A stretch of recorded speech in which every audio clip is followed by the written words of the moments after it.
Hello and welcome to another episode of Webinar Wednesday. Today we're going to be talking to Ben Leonard, who has grown his business to 7 figures and exited within 3 years. An amazing story. And Ben also now coaches other people and advises them on how they can prepare their business for a sale. So pretty exciting stuff. Margaret and Kevin, how are you guys doing? Really well, and looking forward to hearing all Ben's got to say. It should be great. Yeah, absolutely. Very interesting sort of story. Yeah, and it's one for it's a topic. It's a hot topic at the moment, isn't it? So yeah, I'm really looking forward to it. Yeah, absolutely. So before we start, there are just a couple of things that we wanted to cover. First of all, we had a very, very successful India sourcing workshop in August, and we now have all of the recordings available to purchase. So in case anyone's interested, in case you want to buy the recordings, go to indiasourcing.net/workshop, and you'll be able to instantly download all of the videos that we've got. We have almost 12 hours of content in the workshop. We've got tens of templates and sample documents that we're giving out. And we also have 80 pages of notes. So whatever we've covered in the workshop, we've put it all together in a document so that you don't have to, look through all of the videos, 12 hours of content. You have everything as reference in a PDF as well. And apart from that, all of the videos are actually categorized into chapters. So you can skip to specific topics within the video, really quickly just by navigating the chapters. So each video is about 3.5, 4 hours long. So you don't have to go back and forth looking for specific topics. So yeah. Goodness me, Megla, what didn't you cover? What didn't you two ladies talk about? Yeah, I mean, we've just put together so much content in this workshop. It's the A to Z of building a private label brand when you're sourcing from India. And of course, nobody else teaches about sourcing from India. So we are the only group that really talks about this topic. And, India is a very, very important emerging sourcing alternative to China. So if you are in the private label business, selling on Amazon, e-commerce, you have to start looking at India sooner or later. So why not start now? Stay ahead of your competition. Yeah, stay ahead of the game, folks. Yes, check it out. Okay, also, the other thing that we have to do is we have to choose a winner. So we asked a question in our group a couple of days ago. This is in continuation of our Answer and Win series. And the question was, when should you contact an inspection company when you're placing a private label order in India? What is the right time to contact a company? And we gave you 3 options. The first option was before you placed an order. The second option is 30 days or 1 month before production is completed. And the third option was 1 week before production was completed. What do you think the correct answer is, Kevin? I'd say A. Would I be right? Exactly. Yes. A is the correct answer for sure. I went to the workshop and I know all these things. Yes, so people who went to the workshop know this, and a lot of people commented, but not many people got it right. And this is, I was a bit surprised, but maybe not surprised actually, because inspections for most people is just an afterthought. People think, okay, we'll just place an order and everything, and 1 week before we'll go contact the inspection company, get an inspection done.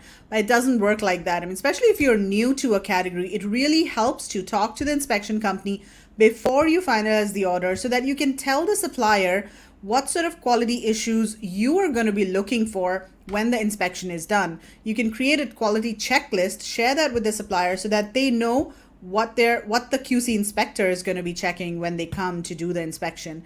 Because if you don't do that and the quality inspector comes in and says that, hey, there are scratches on this whatever, or so and so thing is not working with this product, the supplier will say, hey, but the buyer didn't tell us that they wanted us to do this, or so it's better to talk to the inspection company beforehand, get a QC checklist, and then that makes the overall process much easier for the supplier, for the QC company, and for you as well.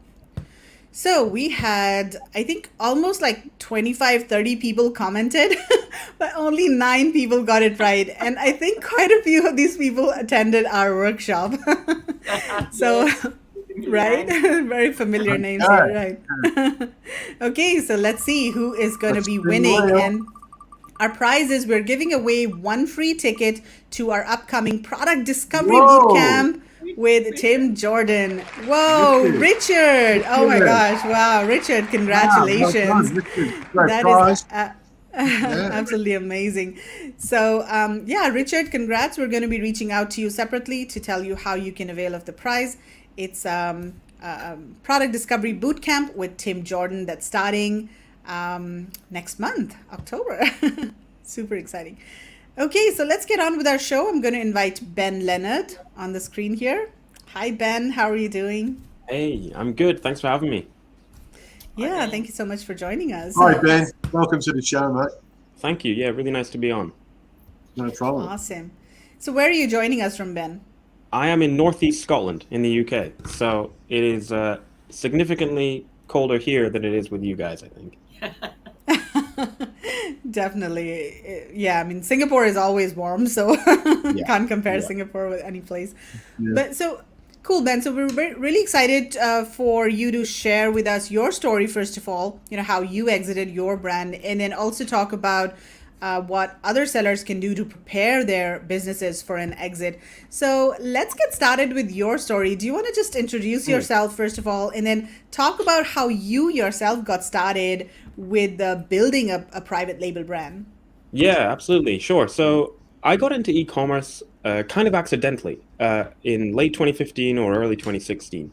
My background is science. I am a fully qualified whale and dolphin nerd. I used to work as an ecologist, advising oil companies on how to get greener and helping the regulator make the rules tighter, so they had to be greener. And I got quite ill with a heart problem. I'm fine now, but I had to take some time away from work and, more importantly, with regards to this story, time away from my fitness hobbies. I used to do a lot of boxing, CrossFit, running. Well, I still do now that I'm better. But I had to stop doing those and take a whole bunch of drugs for about 9 months. And I needed something to do. And ideally, something that would keep me connected to those hobbies. And so I started a brand of fitness equipment. And at this point, I had no background in e-commerce, no background in business, and I didn't know that I had an entrepreneurial spark inside of me. But it turned out that I did, and it turned out I was quite good at it. So I quit my job. I scaled that business over 3 and a bit years, and I exited it in late 2019. We were doing about £4 million or $6 million US when I sold. And I sold that business through a broker. And that experience led to me deciding to do 2 things. One was make a better broker, and 2 was continue to build brands with an aim to selling them. A, because I love building brands. I discovered that that's the part that I enjoy the most. And B, because it means that I still have the current lived experience of being an e-commerce business owner, which I believe I need to have in order to relate to the people who I'm helping to plan and then execute their exit. So that's kind of the background. And then, of course, there's a whole bunch of detail in there, which we can talk about if you want, on how I scaled that business and got it from just an idea to a thriving brand that I sold. That's fascinating. Yeah. Yeah, well, maybe do you want to just tell us, is that all in your slides, Ben? You're going to cover that as you go through? Well, in the slides, we'll talk about how, why and how you want to make your business sellable and valuable. But I can talk a bit more about what I did to begin with, if you like. Your story, please. Yeah. So what's really important, I think, for people is to forget about when I started, we were still just in that gold rush of selling stuff on Amazon, right? Selling fidget spinners and other junk. And I wasn't interested in Amazon when I started. I hadn't even thought about selling on Amazon. I was building a brand. And then I discovered, Amazon might be a place that I can use to sell my stuff. And so I had 2 main sales channels, which were Amazon and the brand's own website. The brand is called Beast Gear, by the way, for anyone that's interested. And so that's the main path to success, I believe, is building a brand, building a suite of products which solve a group of related problems for a particular group of people, whether that's knitters or runners or motorcycle enthusiasts. It doesn't really matter. And what really helps is if you are passionate about the brand. So I tend not to get too caught up in, what's the next product I can find. Rather, it's what's the next product I can find that fits into my brand and solves related problems for my customers. And when you do that, I believe that the flywheel just begins to turn, because your customers buy your first product, and then you cross-sell them another product, and you upsell them another product, and they become evangelical fans of your brand, because your brand is doing what they want, which is solve their problems. Because when you start out and no one's heard of your brand, no one cares about your brand. They just want to solve their problem. They just want a product which does what they want it to do. It's only after they know, like, and trust you, they've bought several of your products that does the job, then they become a fan of your brand and they'll buy whatever you launch next. So that's what I did. The first product for Beast Gear was a skipping rope, or a jump rope if you're in North America. Why did I launch that product? Because the jump rope I was using wasn't good enough. I used a skipping rope in boxing and in CrossFit, and I felt like I could do a better job. So I found suppliers and I worked with them. I said, right, I like this bit, I like that bit, I don't like that bit. Can we change this? If this bit was a bit longer, I think it would work better. And through an iterative process of prototyping or sampling, we arrived on the first product. I launched it, created a cool brand, an identity for the brand, and it was a success. And it was clear then that this was going somewhere. And so I said, well, what's the next product the same customer wants? And I launched the next product until we had 10, 15, maybe 20 products, I think, in the end, selling across the UK. And then rather than launching more products, I thought, well, what's the next step to scaling the brand? And it was find more customers. So I took the brand into Europe and rinsed and repeat. And then it was a case of, where can I find more customers? And I was one of the first sellers into the Amazon Middle East and one of the first sellers into Amazon Australia. And by this point now, we're 3 years down the line. The brand is going great guns, turning over millions, and it becomes obvious to me that I'm at a crossroads. I can either continue to scale, for which I'm going to need more resources, build a bigger team. I was just using a few freelancers at a time. Either that team could be remote or local, or I could take some chips off the table and sell the business. My wife was pregnant. We wanted to move house. And I really saw the value in that security for me and my family in saying, okay, this has been a great run. It's been a phenomenal learning experience. I've discovered this entrepreneurial spark, and the brand could go somewhere massive, which means there's a lot of value in it. A potential buyer is going to see that potential value. I can get a lot of money for this business. It's time to sell. And so I did. And that took me to where I am now, which is helping others to sell, and of course, building my own brands to rinse and repeat the process that I did the first time around. So did you start selling with Amazon, or did you start selling on your own website? I started on Amazon because it was such an easy path, right? I knew that potential customers were there in shopping mode on Amazon, and I didn't have to do very much at this point to try and drive traffic. It was only after I was 1 or 2 products in that I developed my own website. And actually what was really great was I used Amazon as a cheap way to acquire customers, to buy a few products on there and then bring them back to my own site, where A, I wasn't giving away a percentage to Jeff, and B, I was able to own that customer relationship and remarket to them through email marketing, which was huge for me, chatbots and all that kind of stuff. And so that was really good, because having the mix of on and off Amazon was quite attractive to the buyer. And then the other thing that was really attractive to the buyer was the fact that I hadn't yet got into the US. So there was still a big chunk of meat on the bone for them to enjoy after buying the business, right? They were able to take a business that was doing very well in an English-speaking marketplace or 2, UK and Australia, and doing great in Europe as well, and then very easily just take it and drop it into the States. Kevin, do you want to ask a couple of questions that we got from Rami had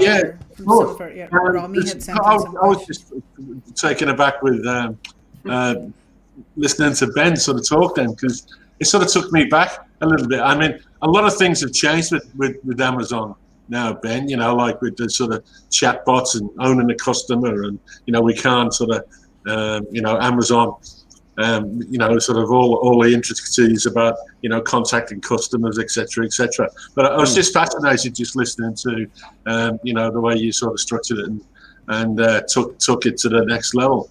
But I've got a couple of questions here for you from Romy. And he says, what was the percentage net profit when you run your business? The percentage profit that I was doing with B-Skier was probably around slightly below, and this is net profit, right? Yeah. So this was we were sitting slightly below 20%, I would imagine at the time. But what's really important is, and we'll talk about, I got information on this in the slides, is not just the percentage profit that's coming back in your accounting reports, but then it's when you come to sell your business and you go through the appropriate process to prepare the business for sale, it's how do you boost that profit to represent what the business is worth on day zero that it's bought by the potential buyer, and where the business is going through a process of making adjustments and things called add backs, which I'll touch on when we in the slides.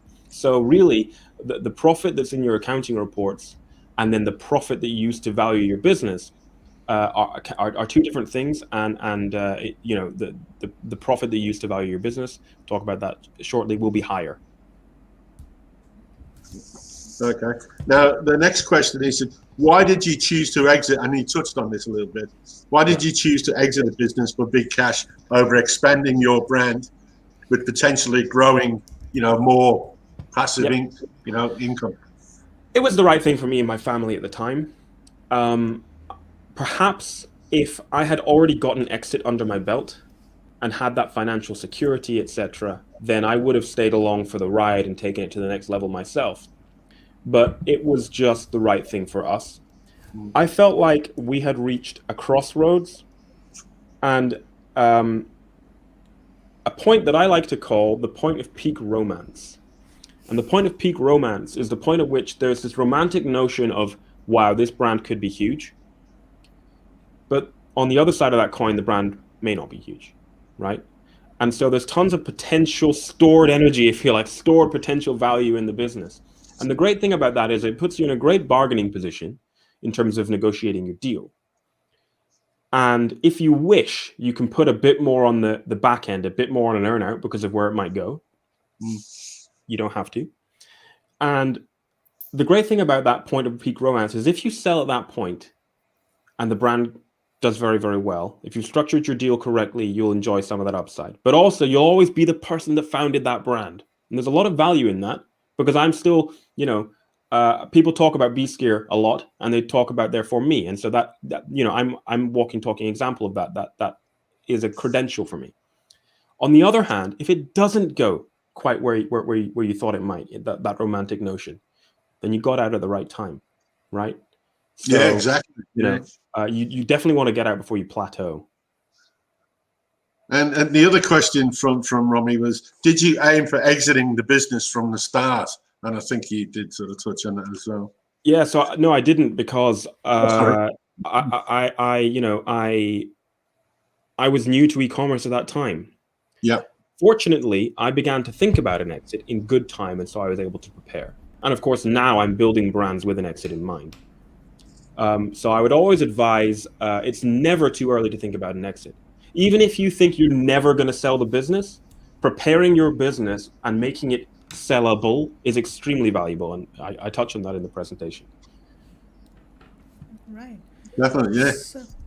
Thank you. Let's get into the presentation then. Sure. Yeah. Do you want to share your screen? Absolutely, and, yeah. Guys watching, if you have any questions, type them in the comment section. We'll be taking questions as well. So, yeah, there we go. Okay, over to you, Ben. Sure, thanks. So please stop me and ask questions along the way if you like. I'm from Ecom Brokers, and a little bit of information to begin with, just to give you the background of who we are and why we know what we're talking about. So Alison's my co-founder. She's got more than 20 years M&A experience. She started in pharmaceuticals, so you can imagine some of the huge pharmaceutical deals she was involved in. And she owns an accounting firm, and she was the accountant of B-Skier and did a great deal of work preparing B-Skier for sale, a lot of which the broker we used probably should have been doing. And at the end of that experience, we put our heads together and decided that we would create Ecom Brokers. I created Beast Gear and exited that in 2019. And I'm still building brands, and I'm a consultant who's actually been there and done it. I'm still doing it now. And I think that's quite important. So why might you want to sell your e-commerce business? That's the wrong question. Why make your e-commerce business sellable is the right question, in my opinion, because ultimately one day you're probably going to sell. There's going to need to be an end game. Either you're going to sell or unfortunately just wrap up your business and get nothing for it, right? So why might you sell? You need the money. It's a perfectly good reason to sell, perhaps for a new project, perhaps to sail around the world. We have a client doing exactly that right now. He just bought a yacht and he's going to sail around the world to live a life of leisure. I think that would be a rather boring reason to sell personally, but that's why you might want to sell. Perhaps your business is almost peaked and you can see the value in getting out now. Get out while you're growing before you max out growth. It's really important. Perhaps it's just time to move on, right? You're done. It's run its path. You no longer have the get up and go. You don't have the time or the inclination or the passion for it anymore, but someone else might. Maybe you don't have the resources to take it where it deserves to go or it can go. Maybe your business is really good and it's in great demand and you can see that you could get a really good price for this business. So what if you don't sell? What are the consequences if you don't sell? Well, it might go great until one day you realize you can't or you don't want to do this anymore. And that's fine if your business is sellable, right? If you've made it built to sell. Or maybe you're unfortunately going to now go on a downwards trend. It's going to fizzle out and your business isn't going to be sellable because it's declining and no one wants to buy a declining business. So it's going to fizzle out until you get nothing for it, which would be a real shame. You cannot wake up and just decide to just sell. Wake up one morning and say, I'm going to sell my business. But what you can do is wake up, and the sooner the better. So now, if you haven't thought about it yet, now, and decide, I'm going to prepare so that when the day comes, the business is in great shape to sell. And then at that point, you wake up and decide to then implement that plan you have made and to take the business that is fortunately sellable and take it to market. So how do we make a business more sellable and valuable? And those two things go hand in hand. The first is timing, right? Your business needs to be growing, but not maxed out. There needs to be something there for the buyer, some meat on the bone, because they want to accelerate the growth you've had and take it even further and then eventually exit themselves. So the best way is to reverse engineer your exit, right? Find out what your business is worth now, think about what you'd want to sell it for, and then work backwards with the right people to get you there. Stability makes a business really sellable and valuable. Is it in a risky category? Are you selling risky products? Have you used any gray area or black hat strategies? These things determine how stable and therefore how risky your business is. And some buyers really aren't going to want to touch your business if it's not very stable. What about the growth history and the potential? Has it plateaued or is it declining? That contributes to thinking about the stability of your business. Is it transferable? If you fell down the stairs, broke your leg, and you were in hospital, could your business run without you at the moment? If the answer is yes, then it sounds like your business is quite transferable to a new owner. If the answer is no, it's clearly not very transferable. And that doesn't make the business very attractive to a potential buyer. So that's something that would have to be worked on. What about documentation?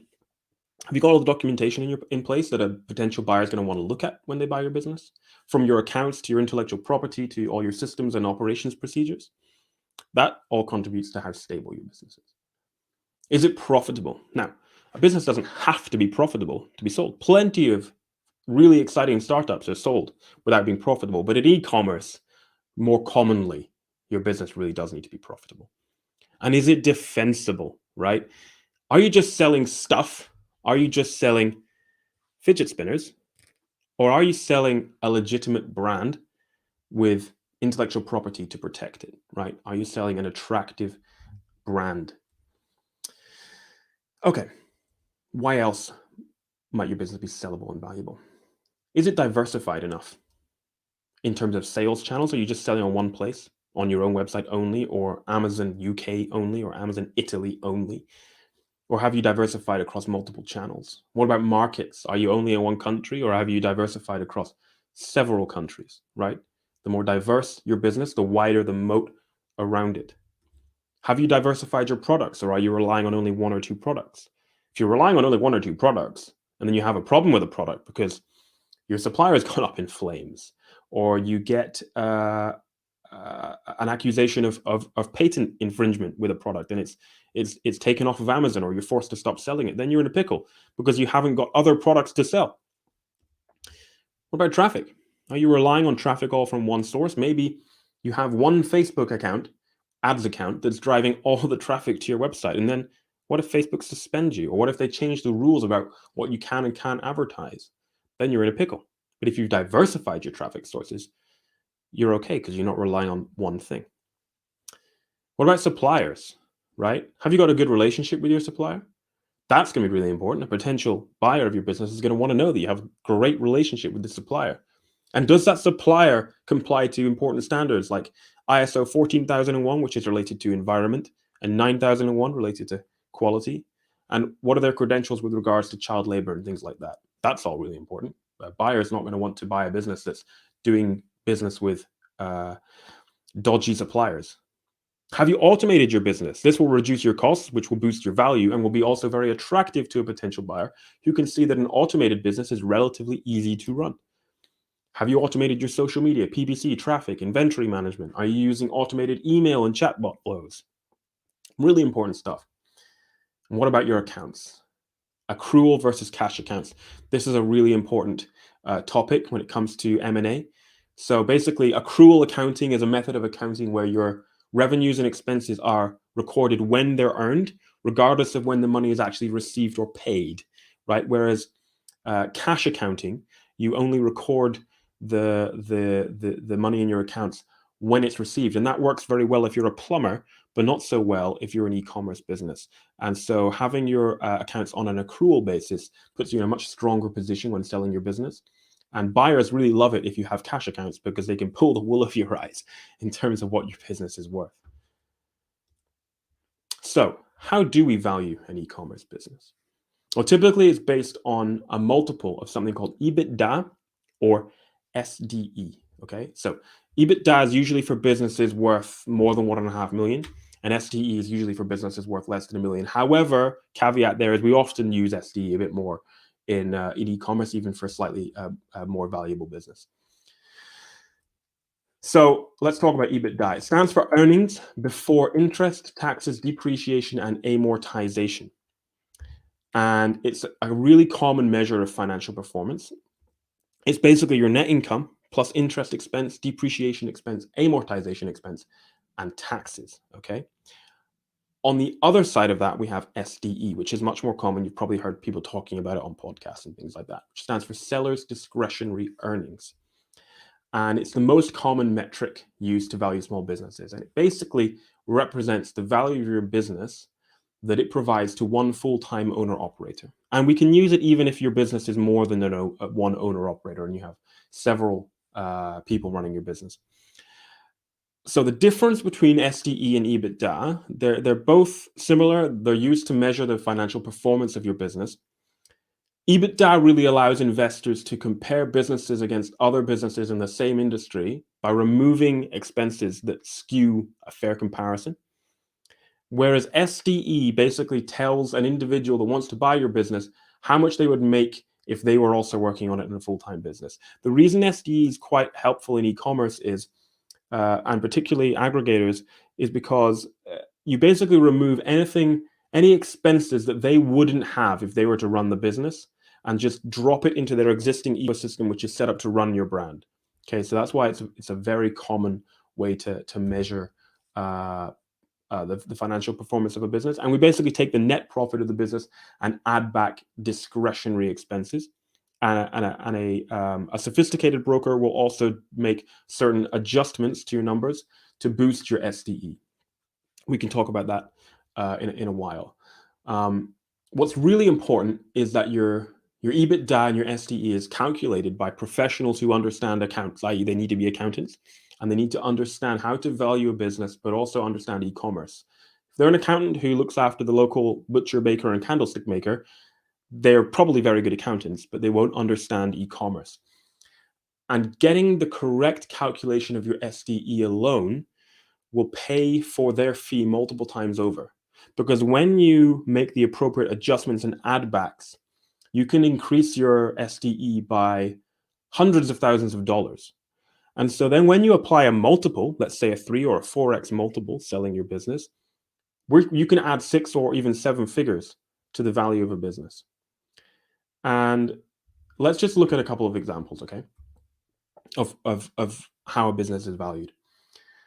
If your SDE is $100,000, right? So basically your net income plus any add backs and adjustments are $100,000. Your business is 2 years old. It's relatively well diversified, and it still is growing. You're probably looking at a 3 to 3.5x valuation, broadly. But if your business has got an SDE of $500,000 with tons of off Amazon sales where you own that customer journey, lots of intellectual property, massive growth, it's 5 years old, you're looking at a higher multiple, 4 to 6x. So you take that multiple and apply it to the SDE. Now, I mentioned add backs before, so let's look at what those are.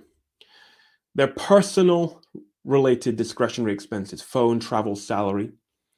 And these are pretty simple to get done when you're dealing directly with a buyer or with like a flipper service to sell your business.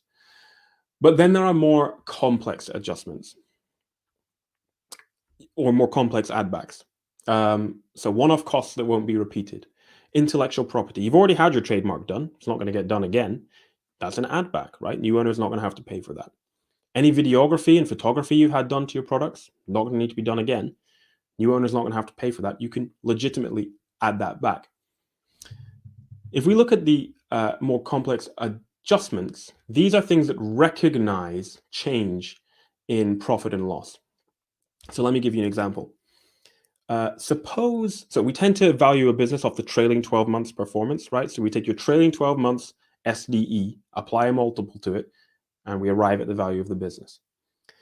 But suppose 3 months ago, you negotiated a lower price on a product with a supplier, and now the profit on that product is higher. It's not fair if the new owner gets the benefit of the extra profit on that product, but it's only contributed the last 3 months of extra profit to your trailing 12 months performance. So it's entirely reasonable for us to go back and back calculate for the full 12 months as if the lower price from your supplier had applied to every order of that product. So we're now adjusting, we're boosting your profit, we're boosting your SDE there. Or similarly, what if 6 months ago, you increased your price on a product from $20 to $25, and now you've got extra profit. And when you did that, you didn't see a drop in sales. Sales stayed the same or even went up, maybe because your product is now viewed as being more premium. Well, it's not really fair that the new owner gets the benefit of the higher price point to sell it at, but it's only contributed 6 months to your trailing 12 months performance. So it's fair for us to adjust as if you had sold every unit in the trailing 12-month period at that higher price. Or what if you have just reached a critical threshold where you're now ordering enough products from your supplier to justify sea shipping rather than air shipping? Well, the new owner is going to benefit from sea shipping. So it's only fair that we back calculate as if you had always been sea shipping. So now your COGS are going to come down because sea shipping per unit is cheaper than air freight, right? Does that make, you see where I'm going with this? There are a lot of these are just, a few examples. There are a lot of deep adjustments that a sophisticated broker will make to boost the value of your business. And it's entirely justified. And you have to be upfront about it with potential buyers, of course. But when it's presented that way, it's entirely reasonable and justified. And so you can see how you can add 7 figures to the value of your business when you go through this process to get your business ready to sell. So let me give you an example, right? Say you were selling 50 units a day of a product. Three months ago, you increased the price, and now the profit on that product is increased by $2, and you haven't seen a dip in sales. They've stayed the same or even gone up. Well, assuming sales stay the same over 365 days, that's $36,500 extra profit. A 4x multiple applies to that is 150 grand added to the value of the business. You do that across several products, and we're talking lots and lots of money. So it's really important that you have that process done properly. And I mentioned a few examples there: COGS, profit, shipping methods. So how can you sell your business? You can go direct to a buyer, or they might approach you. And initially, that does seem wonderful. I've put my heart and my soul into my business. I've cried down the phone to seller support at 3 a.m. and now somebody wants to take this business off my hands for quite a lot of money. They're going to dangle a pretty big carrot in front of you. Unfortunately, your business isn't worth one carrot. It's worth a whole sack of carrots, right? So you're probably going to end up with a lower price because you haven't been through the right process, and deal terms at a structure which suit the buyer because you don't have the right representation fighting your corner. And it's really hard work to try and sell your business on your own, because the buyers will find you because they have big lists. They scrape Amazon and other platforms to find e-commerce business owners, and they'll tell you they want to buy your business. Now, I work with e-commerce business buyers, aggregators or roll-ups every day, and I like them very much. I sold my business to a roll-up. But business is business, and they want to buy your brand for as little as possible. They want to take your business from you with pretty poor terms and pray that you don't bring anyone else to the table to have a bidding war. And what's really important to understand is the moment they buy your business, it's worth double, triple, more, because they've just immediately rolled it up into their portfolio. They could sell their portfolio the next day and they've just flipped your business and doubled or tripled or more their money. So they can well afford to give you a whole sack of carrots rather than one carrot. And that's why it's important that you go through the right process. So how can you go through a process? Well, you might flip it. And when you use a generic flipper service, you tend to end up not getting as much for your money as you deserve, because they're not going through the full process deeply, because they're working at scale with dozens or hundreds of businesses at a time. And their fees tend to be pretty high. And the level of service isn't there because it's not very bespoke. But it does work for some people, particularly if it's a very small business. That can be something that might be useful. So in response to the problem with direct sales and flipping services, these new consultants have emerged. And what they offer you is, we'll sell your business for a very low fee, 4 or 5%. Sounds great. But what they don't tell you is they're double dipping. They don't do any work to maximize the value of your business. They say, give me your numbers. And then they forward your information to a list of 100 people they have. And whoever bites will pay them a referral fee of 50 grand. So they've taken 4 or 5% off you, a referral fee of 50 grand, and you end up working with the buyer anyway, getting a pretty poor deal. So be wary of these so-called consultants. In response to those poor models, we've seen another one come out, marketplaces, which promise you no fees. Unfortunately, that's not true. They say, oh, we charge the fees to the buyers. The buyer is just going to knock the fee off of whatever they offer you. And then you still end up working with them directly. So you are paying a fee, it's just that the buyer's paying it on your behalf. And you're still on your own. And the service is still just not there because it's just a marketplace. So in response to all of that, you could use a qualified brokerage. Ideally, they need to be experts who've got lived experience on all sides. Okay, they need to be business owners, mergers and acquisitions experts, and accountants to help on all sides of the equation. And they need to work with you until you're ready to sell, not the other way around. If you're trying to work with somebody and they're saying, yeah, sell your business right now with us, we'll get you tons of money.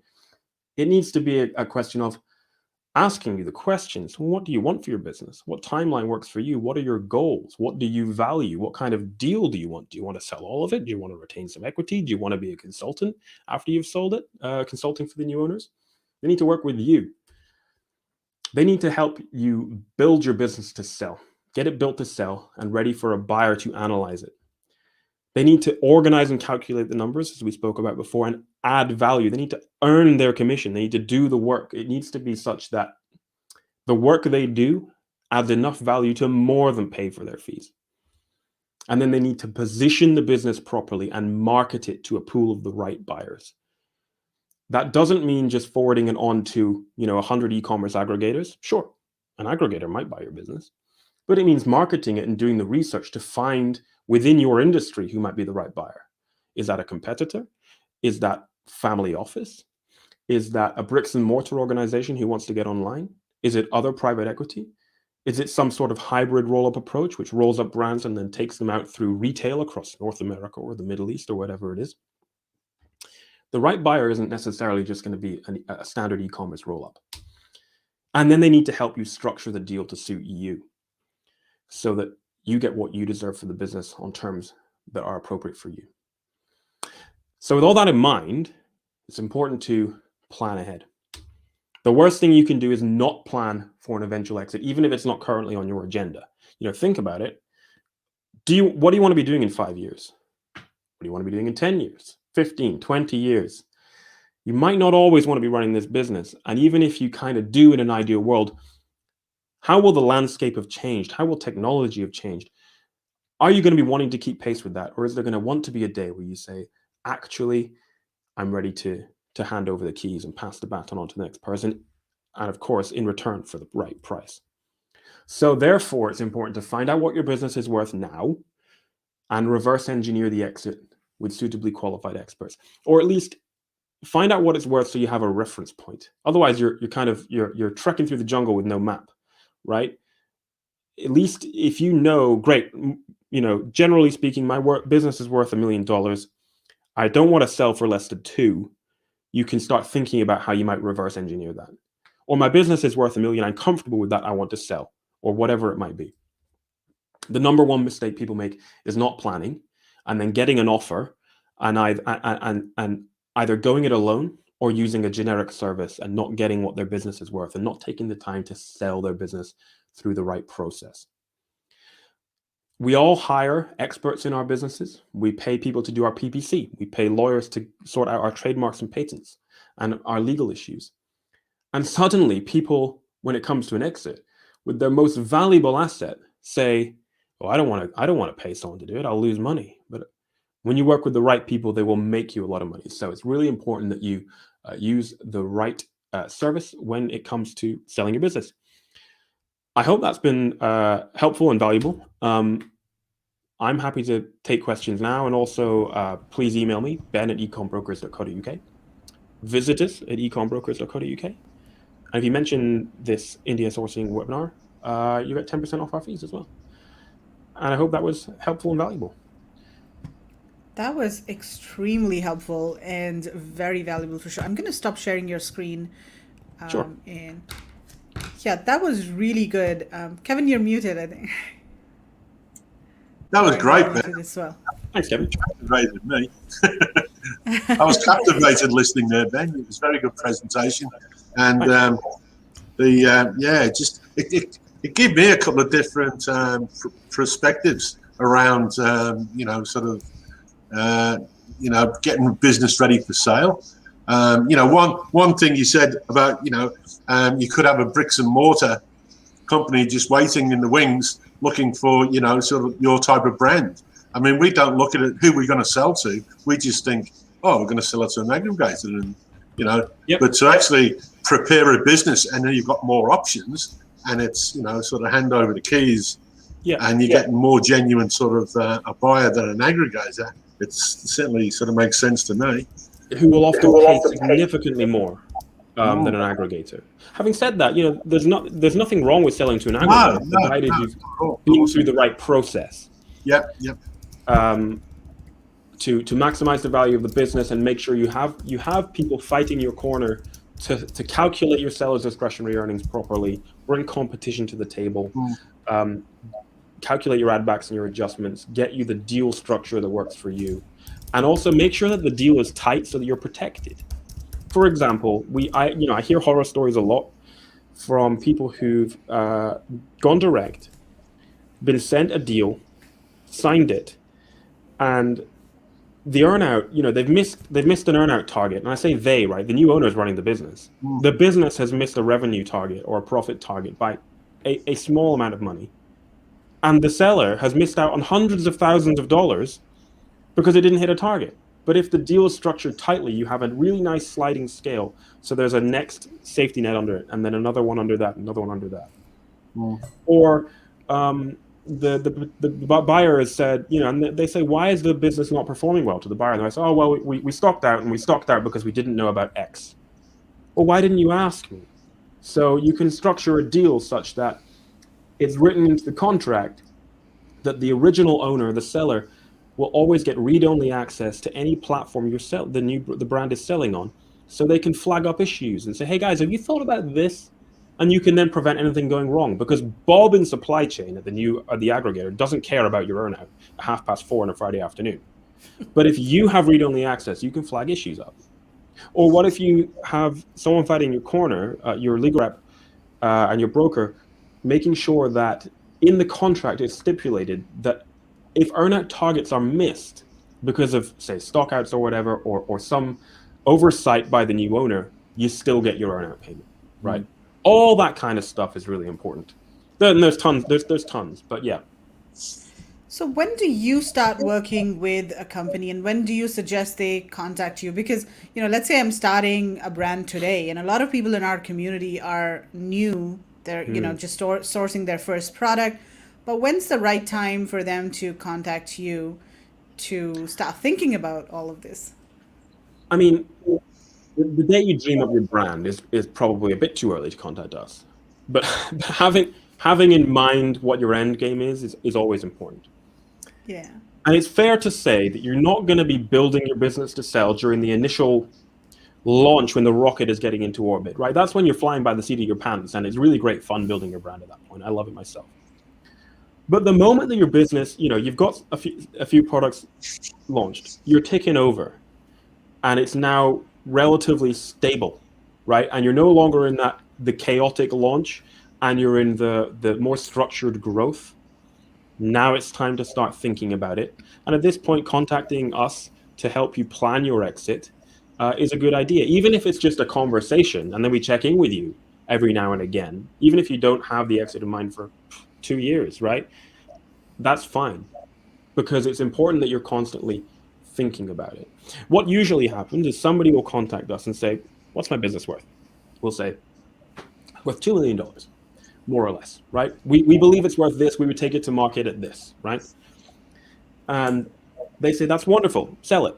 And we will do the work to deeply understand the business, maximize the value, take it to market and sell it relatively swiftly. But I often see aggregators talking about, we'll have the money in your bank account in 30 days. And I just think that's still ridiculous. There's no rush. Let's do it right?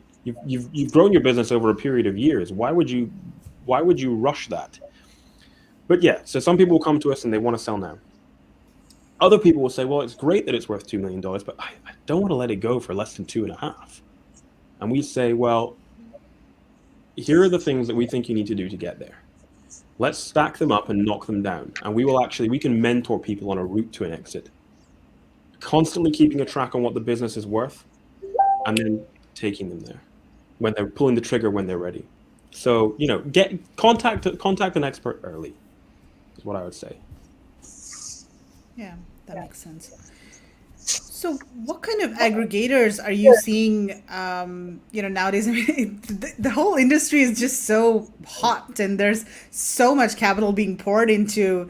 I mean, every second day there's a new aggregator coming up. But what sort of trends are you seeing in terms of the kinds of aggregators that are, coming up? And what kind of aggregator do you think, a person should look for? Or how do you match a business with the right aggregator? I guess that's my question as well. Yeah. A lot of people have raised a lot of money because they know how to raise money. But unfortunately, they know diddly squat about e-commerce. Exactly. And the majority of these aggregators will fail. I'm seeing it already. They're flapping around trying to merge with each other. Some of them have resorted to some interesting strategies, to say the least. So what we look for is a buyer, be they an aggregator or not, who is appropriate for that business and has the chops to take it on, right? Now, having said that, there are sellers who just don't, if you don't particularly have much attachment to your brand and you want to front load the deal as much as possible, even getting 100% up front, you may not be that interested in who you sell it to, right?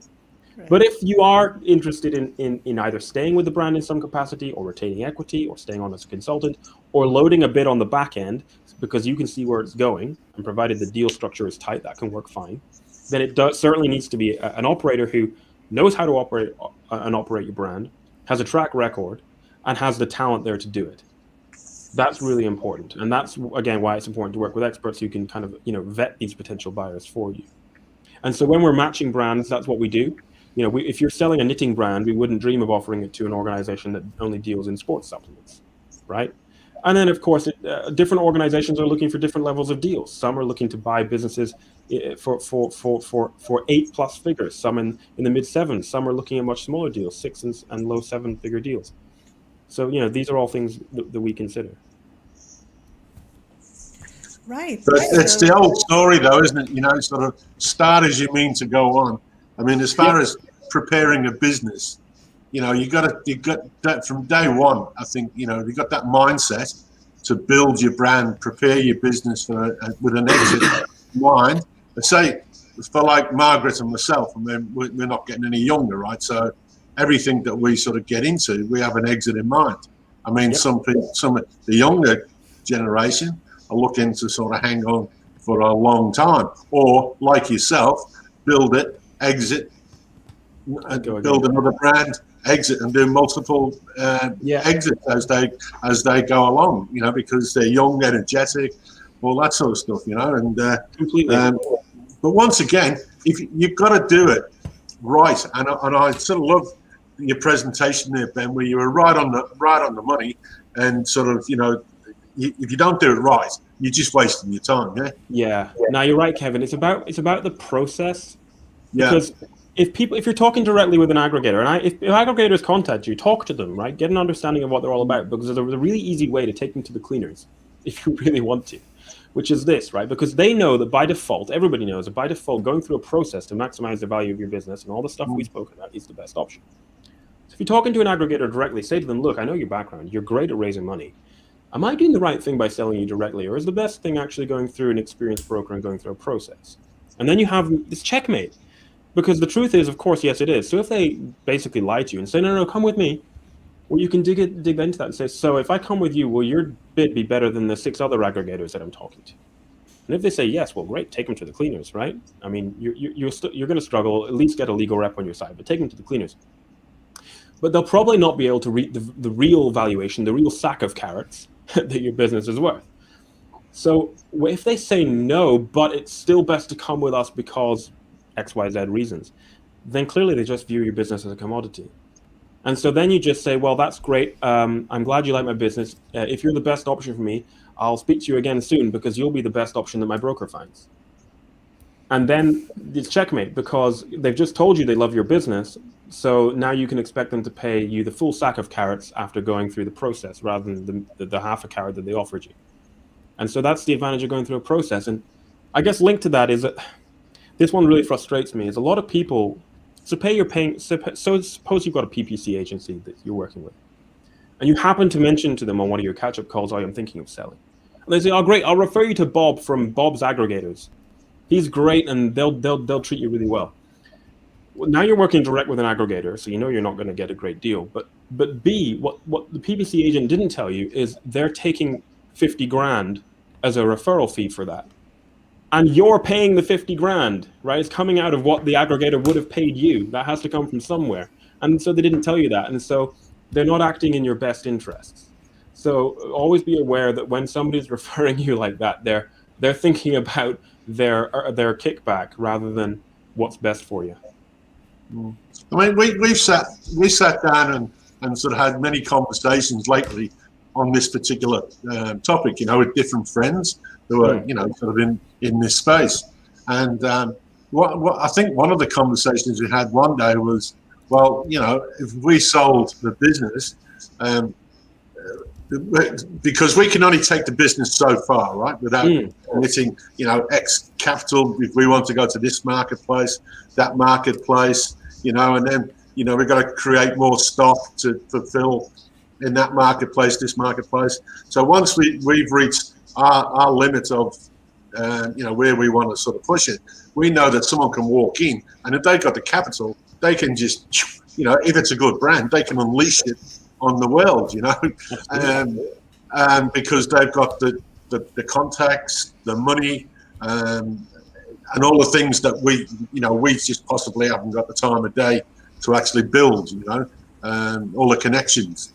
And so it's fascinating to me that, you can sort of have a brand and it could be worth, in someone's estimation, $2 million, that if I prepare it, I could maybe get 8. Oh yeah, completely. And also, if as you say, if it is a business that just needs the resources poured into it to go there, it's a prime candidate for retaining some equity or structuring the deal really tightly, of course, so you're protected, such that you can experience some of the upside in an earnout. So it's an interesting one. Yeah, Kevin, I know Margaret's been quiet, but all the numbers are going around in Margaret's head. Yeah, I was just thinking you guys should get Ben to look at your business. I mean, your brand, right? You're probably at the right level. Yeah. Love to take a look. Okay. Marg, are you muted? Mark, you're muted, Mark. Guys, there are no questions today. There's so many people watching. Where are the questions? Come on. Our audience is very quiet today, Ben. I think they're all no worries. If anyone wants to hit captivated. me up on LinkedIn or email me, then please do. I'm very chatty, so just get in touch. No, because there's so many aggregators out there now, and obviously they need a team of people to work for them. Where are all these people coming from? Because, not many people are going to give up a decent business and go and work for $1,000 a week, or do you know what I mean? These aggregators aren't going to be paying you millions a year. So, where are all these people coming from, or are they not very good at what they do? And then, if you sell to them, your business isn't going to be that successful if you go for the scale. They're probably all the VAs. Well, you know what? Margaret and Megla, you've both kind of hit the nail on the head, but I need to be fair to them as well. So let me give you a decent answer. It's a mixed bag. They do struggle to hire the talent because the talent wants to build their own brand and sell it. Right. After they've sold it, they've heard about you've had your exit. They want to hire you. I've been approached lots of times. I don't want a job for somebody else. So there are plenty of talented individuals out there who are very talented, but they're not entrepreneurs. So they're hiring that kind of person, right? Perhaps intrapreneurs, which, people who have kind of a little bit of an entrepreneur's mindset, but they don't want to take on the risk, so they kind of do it within an organization. They're also using agencies. And the way that they're making the agencies ensure that the agencies do a good job is sometimes they're giving the agency, either it's performance related, or the agencies are getting some equity in the roll-up itself, so the agency has an incentive to do a good job. Unfortunately, there are tons of stories of brands which have been acquired, and then, Bob in supply chain, as I mentioned, doesn't care, right? The customer service goes downhill. All these things happen. Poor decisions are made, decisions that just don't make sense without the help of the brand owner. And so earnout targets are not hit, and if your deal wasn't very tight, you're not going to get your earnout, right? Which is, again, why you want to sell your business to the right buyer after going through the process, because we would present a business, particularly depending on the goals of the owner. If they just want to sell 100% up front and be done, fair enough. But if you sell it to an organization which sees your talent and wants to bring you in for a decent chunk of money, or wants to bring you on as a consultant so you continue to advise on your brand to make sure that mistakes don't happen and it continues to go in the direction you had it going, and all they need to do is pour the money in, that can work. So, it's not just a case that, they can't hire the talent, so they're just going to screw up your brand. It is a mixed bag. Right. I just wondered where all these people were coming from all of a sudden. Yeah, I mean, it is interesting. I mean, look at Thrasio. They've got thousands of employees now, and when you divide it by the number of brands they've bought, it's many employees per brand. Well, when you think about how many people's brands were just one person on a laptop, you think, well, what are all these people doing? It is fascinating. Yeah, we've got somebody, Marsha, saying hi. We got lots of people watching, but today people are very quiet. I think they're just people do tend to be a little. I mean, like Ben said, they can email because people like to be private. I mean, about questions when it comes about the business. They don't want to give too much away to to an audience. And I think people have turned up to watch Ben's presentation and what Ben's got to offer. And so I mean, we've got plenty of questions.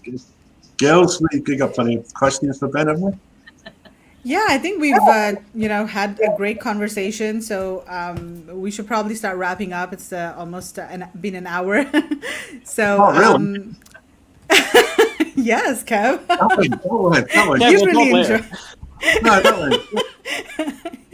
Kev Wow. wants to continue. Yeah, Kev is yeah, captivated. I'm ready. Yeah, I'm ready. No, I think it's given a lot Yeah. of people a lot of things to think about. Mm. Because you hear so many stories at the moment, and there's so much happening out there that I think it's great. Yeah. I think people, because you girls have now created a community, and there's a lot of people, like I just see in the workshop, for instance, and some of them, are sort of on the way to building a sort of a brand. Some of them have got a brand already working, and sort of looking at sourcing in multiple places. And so sooner or later, those people are going to have a thriving sort of business. But on the other hand, they might have a thriving business, but not have started or prepared their business in the right way from the start, because they don't understand the processes. And it's the same with the guy with the corner shop. He's still got to have his processes in Yep. place. Otherwise everything gets all messed up. And so it's another thing that maybe a learning curve that people need to go on, is to have those SOPs, in mind, and get those processes down pat. Yep. Yeah. So the sooner you start making your business sellable in all the ways that I mentioned earlier, so wind back and watch again, the better, right? It's never too soon to do that. I see Marsha has a question. Yeah, I have a patent and I'm interested in how is a patent viewed for selling.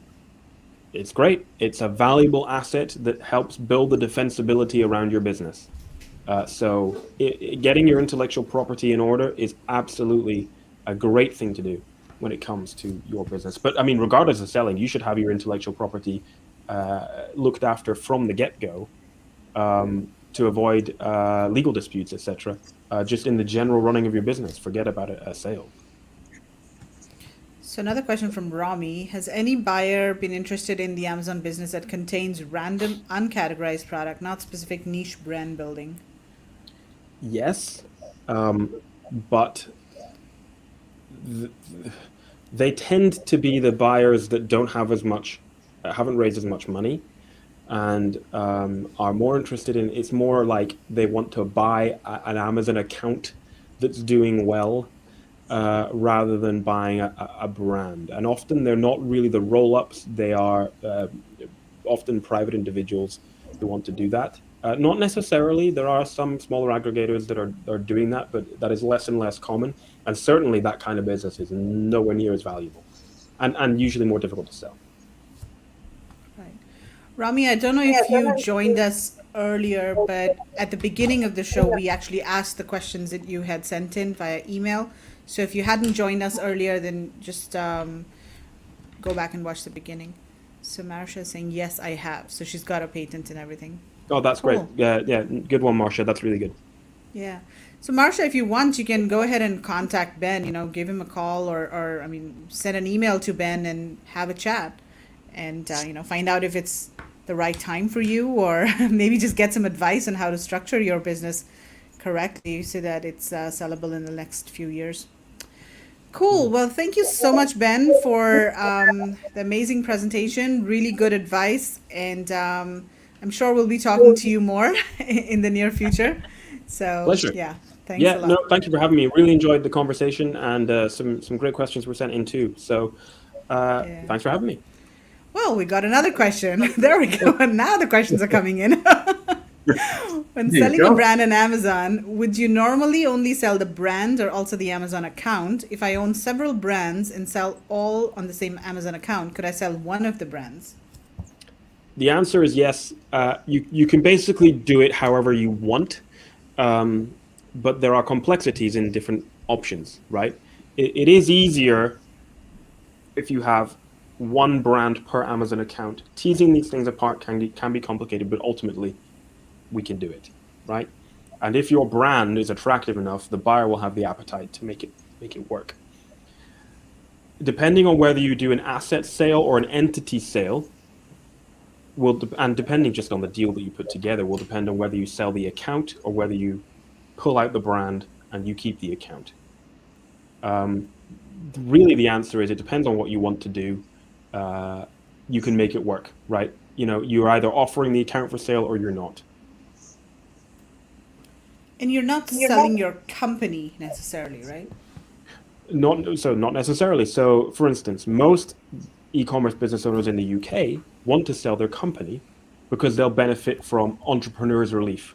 So when you sell your business, you have to pay capital gains tax on that. When you, in the UK, if you sell the entire business, the entity, you get entrepreneurs relief on that capital gains tax, and you only pay 10% rather than 20% tax. But if you were to not sell the business and just sell assets of the brand, you would have to pay the full 20% capital gains tax on that. So for that reason, many UK sellers, and in other countries too, prefer to sell the entity. On the other hand, you may wish you may have a company which owns multiple brands, and you just wish to sell off one of those brands, which would be an asset sale. And if the brand is attractive, buyers will make it work however the seller wants to make it work. Again, buyers, aggregators in particular, are going on podcasts, writing in blogs, trying to, and I don't blame them, right? Business is business, but they're trying to push these myths that they dictate how the sale goes. That's not true. You have the attractive brand that they want to buy. The ball is in your court, right? So, you don't sell your house for what somebody tells you you're going to sell it for. You sell it for what it's worth to you, right? Or as close to that as possible. So if you want to sell the entity, you will sell the entity. If you don't, you don't. Roughly how long should you be trading a product for before considering selling? Great presentation.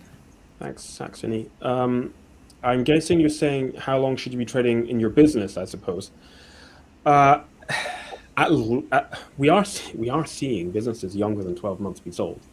But as a rule of thumb, at least 12 months, and the longer the better, right? 18 or more is even better. Buyers need to see a track record, and that this isn't just a flash in the pan or a fluke that has done well because of some seasonality or whatever. But we are seeing businesses, 9 and 10 months old being sold. That tends to be less common. Any particular categories that buyers are more interested in or are avoiding altogether? Yeah. Easier to answer this the second way. What are buyers less interested in? Fast fashion, complex electronics, some supplements, more niche buyers who are really well set up to deal with supplements and food and health products are very interested in that and are paying over the odds for that. The easier supplements to sell tend to be ones which are actually food in supplement form. So if you think about turmeric is a root vegetable, right? A bit like ginger. And turmeric capsules, it's just a food in a capsule. On the other hand, if it's some dodgy weight loss supplement full of all sorts of weird and wonderful magic potions, a buyer is not going to be quite as interested in that because of all the risk that they're taking on with that. Now, some buyers, their business model will be to take on that risk, of course, but that is a bit less common. Right. Cool. Any last questions? Ben, I've got one last question for you. Is there a price sort of point? If say, if people are sort of, been plodding along for a couple of years, but, just not really sort of, but, they got a brand that's sort of worth something, but, it's just sort of plodding along, but maybe not $1 million a year or, say 10 grand a month, 20 grand a month. What's the sort of, point where you said, no, it's not worth us looking at? Or we tend not. A better way to put this is, if your business is worth. So, recall the slide I showed earlier where I gave the example of the 100 grand SDE, yep, and the 500 grand SDE. So if you do a back of a fag packet calculation yourself now, right, and apply a pretty conservative multiple to it, call it 2.5 to 3, right? And I'm not saying your business is worth that. Every business is different. We sell businesses in the 5x range, right, for example, but I'm telling people to be conservative. Do a back of a packet calculation and be honest with yourself and read the blogs on our website about how to value your business, of what your business is worth. And if we're talking tens of thousands of dollars, you're probably better to use, and you want to sell it for that, you're probably better to use like a flipping service or whatever. Right. The service isn't as good. You're going to pay quite a lot of fees, but it's going to be easier to find a buyer because that will probably end up going to a private individual. Unless, and in which case don't sell, right? You've got you're very new. The only reason it's not worth much on that valuation method is because it's very young. You've got a phenomenal product. You've got a great moat around your business. This is going to be huge and you've just started, then don't sell it, right? Yeah. If we're talking 6, 7, 4 more figures, then approach us basically, and you know, even if that's just a conversation to understand what your route to an exit might look like over potentially several years, that's fine. Yeah, so it's really case by case, isn't it? Every business. Oh yeah, I mean, I'm afraid people won't like that answer, but there's no magic answer, right? Your business is unique, and anyone that's trying to fob you off with some generic answer doesn't know what they're doing, and they're not. They it's an insult because they're viewing your business as a commodity rather than trying to deeply understand your business and your goals. Actually, something too, Ben. I'm assuming you would want everyone to be trademarked for a business. Yes and no. Here's an example. We're selling a business now. It's a fantastic business. A few years ago, they hadn't trademarked their name when they started, which was a mistake. And then they tried to trademark it. And they got pushback from an enormous organization, very well-known, global brand, because their name was similar, but they were in completely different categories. In fact, the huge brand, they don't actually sell stuff. They're known for something very, very different. But they didn't want there to be any mix-up. So they pushed back and they disputed the trademark and they couldn't get it. But they came to an agreement, a legal agreement, completely binding, all signed and sealed and delivered, that said, we basically give you permission to effectively infringe on our trademark for selling your products online, because it's very clear that they're completely different. We just want to make sure that you don't, they said you can't use these colors and you can't use these additional words in relation to it, so that there's definitely no mix-up. That's almost as good as a trademark. You don't have a trademark, but you have permission of the other trademark owner to use it, and no one else is going to come and try and have a brand name similar to yours, because they're not going to make the same mistake as you, as having a name similar to that enormous brand. And if they do, that enormous brand is going to go after it. So there are cases where you kind of don't need one, but that's very rare. In 99.99999% of cases, please have your brand name trademarked right from the get-go. And I love bootstrapping. I love trying to save money. I'm from Aberdeen in Scotland, where we're all tight and we don't spend any money, except with intellectual property, right? Spend the money on intellectual property. Don't do it yourself. I've been there and done it. I could talk all day on that topic. Get really good intellectual property attorneys and not some cheap generic internet service to do your trademarks and your patents, not just in the countries you're selling in, but in the countries you're sourcing in as well. So I have trademarks in China, not only in Latin characters, but in Chinese characters as well, having been translated. That's how far I go, for a whole bunch of reasons to do with black hatters trying to stop you exporting your own products. Yeah, same advice we give yeah, we've discussed this. We've discussed this with, because we've got a lawyer, in India, and which we sort of recommend to our group.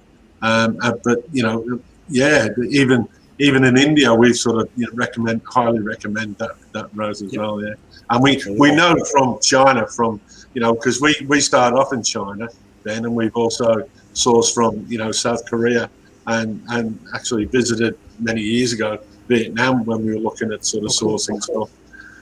But you've got to cover your backside, don't you? Oh, absolutely. And you will. I made a mistake early on. I've talked about this in a webinar before, actually. If people want to, right? It's quite funny. Feel free to look this up. Here's a living, breathing example, right, of a mistake I made that you shouldn't make. If you go to the UK Intellectual Property Office website, you can look up any trademarks. Just Google it now, UK Intellectual Property Office. Search Beast Gear, which is the brand I built and sold, and you'll find some trademarks from 2016. You'll also find some identical trademarks from 2017, which are identical in terms of the name, Beast Gear.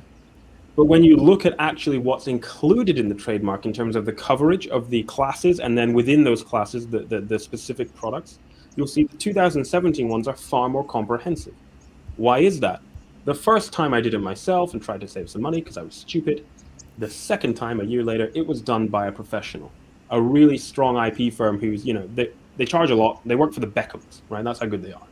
So don't think just because you're one person selling online from a laptop in your spare room that you don't need big boy, intellectual property defensibility. You do, because it's the big boys who will come after you if you screw it up, yes. Right? And they don't care. They just want their pound of flesh. So make sure you do it right. Yeah, this is something that you covered at the workshop, Mark, right? I mean, we were talking about Loza, Tina Loza, and they're expensive, but they're good at what they do, yep. Right? Yeah, that's why they charge big bucks. Exactly. If you pay peanuts, get monkeys. Yeah, and some people in our group as well, or maybe in other groups, they've said that they've used Fiverr and got it done for a couple of $100s, but they sort of got stuck. So yeah, don't do that. Yeah. Cool. No, that's definitely the way to go, Ben. That's good advice, mate. That's sound advice. Yeah, fantastic advice. Well, Ben, this has really been great. We've been going for over an hour. Really interesting conversation. So again, thank you so much. We could keep this going all night, Ben. Yeah. I haven't got a call for another hour and 15. We're good. No. I got to go take my little girl to the park. So thanks so much for having me. I've really, really enjoyed this. We've totally enjoyed it. It's been great. Fantastic. All right. Thanks a lot, everyone, for joining us. And we will see you next week for another Webinar Wednesday. Bye.